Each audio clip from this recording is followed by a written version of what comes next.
तो ये मेरा India versus England fourth test match day one का रिव्यू है और मेरे हिसाब से India failed to capitalise on the starts. अगर हम देखो तो स्टार्टिंग में लाइक ग्रेट पार्टनरशिप, पहले सेशन में एक भी विकेट ना गिरना and that was very tough times. तुम देखो तो जायसवाल वाज वेरी स्ट्रीकी। एक जो कट करने जा रहा था वो बिल्कुल फ्लू पास्ट हो गया। उसके बाद बीच बीच में एक ऐसा लग रहा था कि पुल शॉट पे वो कैच हो सकता है, लेकिन वो पहले डाई डाउन कर गई बॉल। एक और था जो मतलब कि बहुत पास से गया था। लेकिन ये पहली बार हुआ है 2023 में शायद पोर्ट ऑफ स्पेन के बाद कि इंडिया ने पहले सेशन में विकेट लूज़ ना करी हो।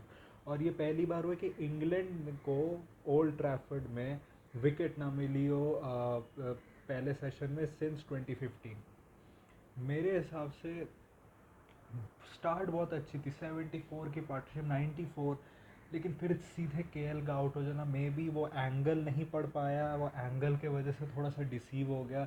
लेकिन वो शॉट भी क्या था भाई, इतने तीन तीन खड़े हुए स्लिप्स पर तुम वो शॉट ट्राई कर रहे हो। और स्पेशली देखो केएल को मैं ये कहूँगा, देखो he has done very well. उसने इतना तो रन मार दिए कि दैट हैज़ इंश्योर्ड कि वो मतलब कि इन दोनों साल तक तो हमारा ओपनर रहेगा ही। मे बी अगर अगर इसके नेक्स्ट बहुत सारे मैचेस अच्छे ना भी जाए, क्योंकि दो दो मैचेस की सीरीज़ है, एक 3 मैच की सीरीज़ है न्यूजीलैंड के अगेंस्ट। तो अगर ऐसा वो उसमें परफॉर्मेंस भी अच्छी नहीं आई ना, तो बॉर्डर गावस्कर ट्रॉफी के एक दो मैचेस के बाद ही वो ड्रॉप होगा। तो केएल अब टेस्ट टीम से ड्रॉप नहीं होने वाला। लेकिन जब तुम इतना पहले तुम फेस खेल चुके हो, जो क्या कहते कि बुरा फेस था जिसमें बॉल इतनी हिल रही थी, उसके बाद इट्स योर जॉब कि तुम लंबा खेलो। मतलब वो जो 100 तुमने मारा उस समय, क्योंकि पंत का जो रन आउट हुआ था, इट वॉज योर जॉब कि तुम उसके आगे डैडी 100 मारो। वो जो तुमने 50 बनाई थी वो अच्छी थी, लेकिन इट वॉज योर जॉब कि तुम उसके आगे खेलो। तो राहुल इज़ गुड, लेकिन 46 को हम कितना कहेंगे? कहेंगे he had a good start but he should have gone further. Specially वो जिस बॉल पे आउट हुआ, you can say that angle wangle था, लेकिन ऐसी कोई बहुत ही मतलब कि ये नहीं थी कि भाई अनप्लेएबल बॉल थी। सेम है यशस्वी जायसवाल, लियम डॉसन को तीसरी बॉल पे थोड़ी टर्न मिली थी, लेकिन जिस बॉल पे जायसवाल आउट हुआ, लिटरली स्टोक्स वहाँ कैच करने के लिए तो था। तुमने लिटरली तुम बॉल की लेंथ तक गए, तुमने रीच किया वहाँ तक, और तुम फिर उसके बाद फिर एज हो गए। तुम तुम लीव कर सकते थे उस बॉल को। उस बॉल वो बॉल थी भी बाहर ही जा रही थी। और बाहर जो भी बॉल थी वो बाहर स्पिन हो रही थी, अंदर स्पिन नहीं हो रही थी। तो ये भी नहीं था कि डर था कि भाई अंदर स्पिन हो गई तो क्या होगा। तो वो उस बॉल पे आउट हो गए। मेरे हिसाब से Pant looked great apart from एक जो उसका एक चौका था जो थोड़ा सा मतलब कि स्टोक्स के आसपास से गया, लेकिन वो आउट नहीं होता। और एक जो उसका एलबीडब्ल्यू वाला था कि जहाँ उसका बैट लग गया, वरना वो तो सीधे आउट ही हो जाता, वो उस बॉल पे इंजर हो गया। और आई थिंक स्पेशली इंडिया का ये, क्योंकि पहले मुझे लगता था कि इंजरी रिप्लेसमेंट्स अब होते हैं, लेकिन कंकशन रिप्लेसमेंट्स होते हैं। तो अगर ऋषभ पंत ठीक नहीं निकला तो फिर उसके बाद तुम एक विकेट कीपर तो लूज़ कर ही लो, लेकिन वो ध्रुव जुरैल कर लेगा, लेकिन तुम एक बैटर लूज़ कर रहे हो जो actually was looking very good. मतलब जो उसने कार्स को छक्का मारा, जो आर्चर को जो स्वीप करके चौका मारा, he was not looking troubled at all apart from like the two things that I have just mention. And specially क्योंकि तुम्हारे पास एक बैटर कम और तुम्हारे पास लिटरली अगला वॉशिंगटन सुंदर है। मेरे हिसाब से इंडिया ने एक गलत की कि शार्दुल ठाकुर को ले लिया। Though Shardul Thakur has played well, he is playing like a proper batter. पहले इनिंग जैसे नहीं कि बल्ला घुमा दिया ऐसे, उसको पता है रिस्पॉन्सिबिलिटी क्या है। उसको ये भी पता है कि भाई मैं फिर वरना टेस्ट टीम से ड्रॉप हो जाऊंगा। एटलीस्ट नीतीश रेड्डी इंजर है तो थोड़ा इंजरी प्रोन है, तो एटलीस्ट जब अगली बार न्यूजीलैंड जाएंगे तो मेरे को एज अ नीतीश रेड्डी का बैकअप ही ले लें। तो इसलिए वो कर रहा है। लेकिन लिटरली यू हैव नथिंग, क्योंकि एक बार ये भी कि Washington Sundar on like flat tracks और where the ball moves a lot, वो बॉल डिफेंड तो कर लेगा, वो रन नहीं मार पाता उतने अच्छे। जडेजा ने प्रोएक्टिव लगा, जडेजा उससे चौका भी मारा लियम डॉसन को आखिरी ओवर में भी उसके। लेकिन इन दी एंड भाई लिटरली जडेजा पर ही है, वरना वॉशिंगटन रन नहीं मार रहा है। वॉशिंगटन डिफेंड कर रहा है बहुत, लेकिन रन नहीं मार रहा है। ऊपर से शार्दुल ठाकुर को लेने का का सेंस तभी बनेगा अगर तुम उससे ओवर करवाओगे। अगर गिल ने उससे ओवर नहीं करवाया तो फिर सेंस नहीं बनता शार्दुल ठाकुर का, क्योंकि उसके असाइड फ्रॉम दैट फिर तुम्हें एक प्रॉपर बैटर को लेना चाहिए था, पोटेंशियली ध्रुव जुरैल, क्योंकि एक तो पंत के हाथ में भी चोट लगी हुई थी। एंड वी ऑल नो भाई 10 दिन है, ठीक हो जाती है, लेकिन इट्स नेवर 100% लाइक मतलब कि okay till like a month और समथिंग। तो तुम एटलीस्ट कीपिंग भी करवा सकते थे मतलब उससे ध्रुव जुरैल से फिर, लेकिन वो भी नहीं। और स्पेशली तुम तीन तीन ऑलराउंडर लेके चल रहे हो, जिसमें से एक जडेजा है जिसको कह सकते हो कि प्रॉपर बैटर की तरह खेलता है वो, क्योंकि बाकी दोनों तो ठुल्ले हैं। और बाकी दोनों से कितनी बॉलिंग करवा लोगे, शार्दुल ठाकुर को वैसे ही गिल ट्रस्ट नहीं करता है, ना गंभीर करता है। तुमने बस सोचा कि लाइक टू लाइक रिप्लेसमेंट कर लेते हैं, लेकिन क्या तुम्हें वो कंट्रोल देगा शार्दुल ठाकुर जो नीतीश रेड्डी ने ठीक ठाक दिया था। नीतीश रेड्डी ने कहाँ ज़्यादा रन खाए, जितने भी उसने ओवर किए उसने ज़्यादा रन नहीं खाए, लेकिन शार्दुल ठाकुर क्या है कि वो रन बहुत खाते हैं और बीच में विकेट ले ले तो ले ले। शार्दुल ठाकुर वो रोल भी पूरा नहीं करेगा जो तुम चाहते हो कि है कि रन रोके और बीच में पेसर्स को ब्रेक दे, अगर विकेट लेना है तो ले ले ना। शार्दुल ठाकुर ऑफ कोर्स रणजी में इज अ स्ट्राइक बॉलर, तो हो सकता है शायद ये लोग पहले 10-15 ओवर में उसको 1-2 ओवर देकर ट्राई करें, लेकिन इंडिया ने पहले कभी ऐसा किया है नहीं। आई होप एक बार ट्राई करे, क्योंकि उसकी स्पेशलिटी है कि वो बॉल स्टार्टिंग में लेता है, स्ट्राइक बॉलर हो, तो होप ट्राई करे, शायद वो कुछ कर दे।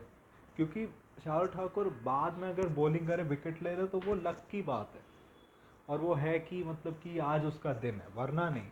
क्योंकि तुम उनके 6 पे देखो ना, उनके 6 पे मतलब कि मतलब स्टोक्स आ रहा है, मतलब जेमी स्मिथ आ रहा है, तो फिर कैसे मतलब कर रहे हो तुम। आर्चर ने स्टार्टिंग में बहुत अच्छी बॉलिंग की, मतलब रन ही नहीं दे रहा था कि यशस्वी जायसवाल के कितने प्ले एंड मिसेस थे।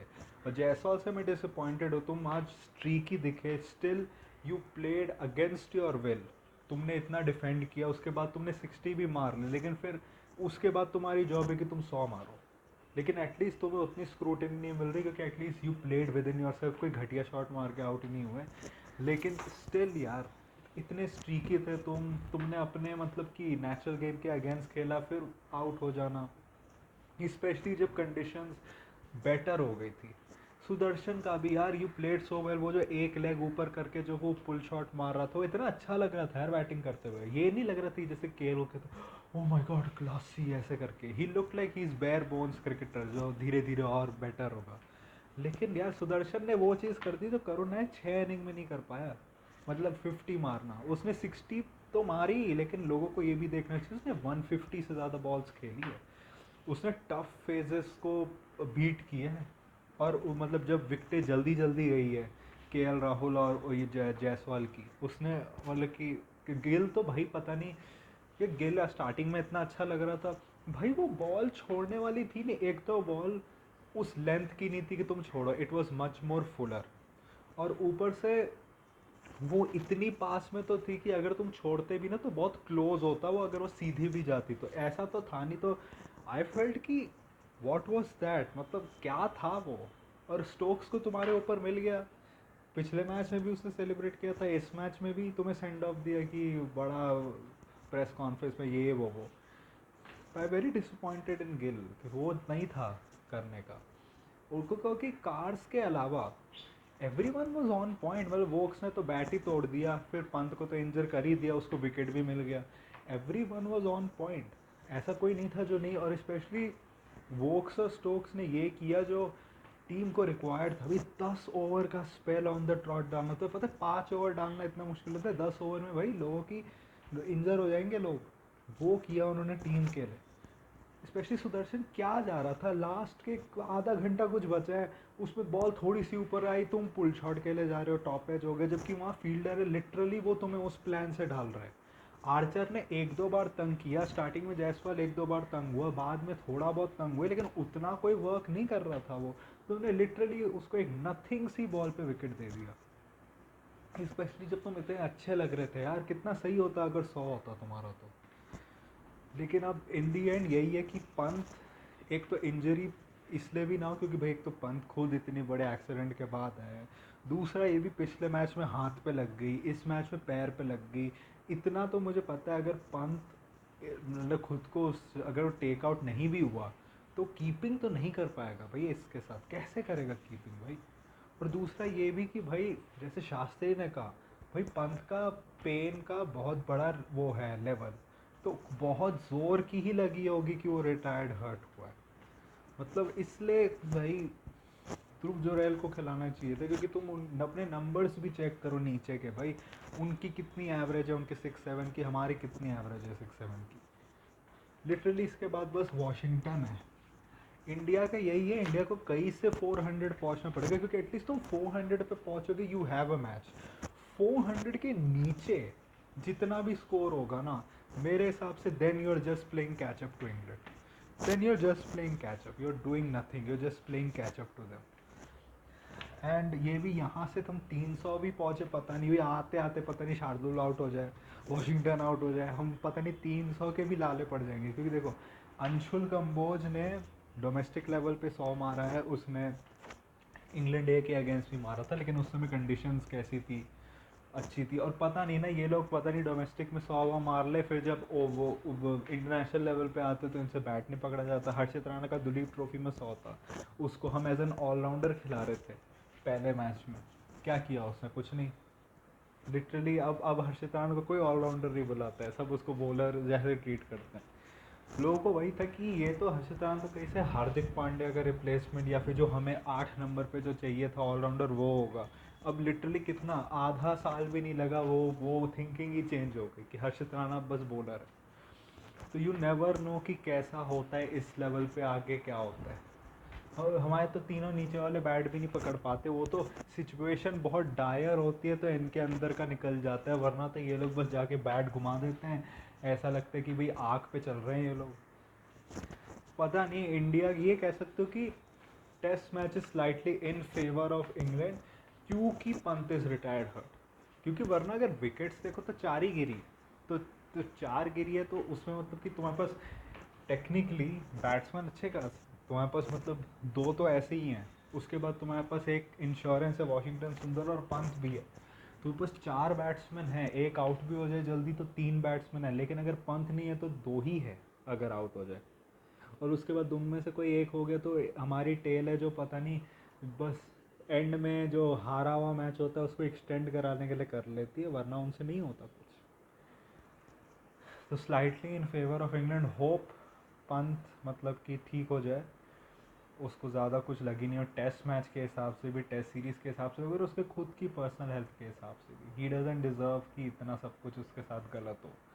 तो दूसरा यही है कि जडेजा और शार्दुल को काम होना पड़ेगा, ज़्यादा कुछ फैंसी वैंसी ट्राई ना करे। जडेजा बड़े आगे आगे आके चौके मार रहा था, शार्दुल का एक शॉट बड़ा अच्छा था जो पीछे चौका गया था, मैंने तो हाईलाइट्स देखी तो मैं उसके हिसाब से कह रहा हूँ। लेकिन बस वही है, यही सब उनको करना है, देखते हैं क्या होता है। अगर आपको ये रिव्यू अच्छा लगे, अगर आपको मेरा कंटेंट अच्छा लगे तो लाइक करें, शेयर करें, सब्सक्राइब करें। अगर नहीं लगे तो उनसे शेयर करें जिनको अच्छा लगता हो।